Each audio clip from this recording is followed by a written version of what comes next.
All right, this is question 41. The atoms of certain elements contain 11 protons and 1 valence electron. Which statement correctly identifies this element and describes its chemical reactivity? All right, so first of all, if you remember, protons determine identity.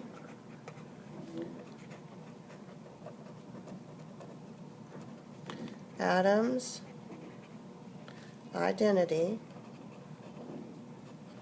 meaning that all you got to look for now is the 8th number, which, remember, atomic number is equal to protons, which are equal to electrons. That should tell us what atom we're looking at. Valence electrons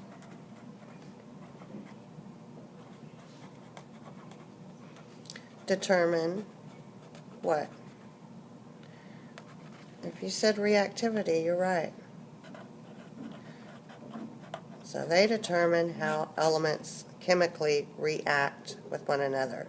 Remember, those valence electrons are those numbers in front of the letter A and the groups that correspond. So let's see if we can figure this out. Let's get our periodic table. And so first off, we know our 8th number, which is always the top number in the box, should be, what are we looking for? 11. So here's 7, 8, 9, 10. There it is, 11. That's the 8th number for sodium.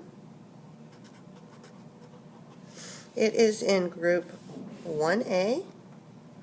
So it has 1 valence electron, and that's what the problem just told us. So let's see. We already know it's sodium. Now, the next part of the question is determine its reactivity.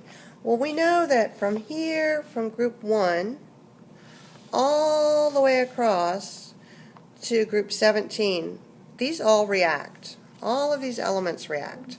The one that doesn't react are our noble gases. So we know that this group is going to be reactive. Matter of fact, they're highly reactive. This one and 17 tend to be the most reactive. The rest are reactive as well, but they tend to be the most reactive. So let's go back and see what we have as answer choices. It says, well, let's write down what we know. We know it's sodium, so we don't forget. All right. So the element is fluorine and it's highly reactive. Well, it wasn't fluorine, so that's not a choice. Element is sodium, yes, and it is highly reactive, yes, because it's in group 1, right? It's got 1 valence electron. It wants 8. It's going to find somebody with 7 real quick. It is highly reactive. Okay, that looks good. Element's fluorine, nope. And then the last choice says it's sodium, but it's not very reactive. Well, we know it's highly reactive. It's reactive. The only group that is not reactive was 18, are noble gases. So there you go, with the help of the periodic table, answer choice B.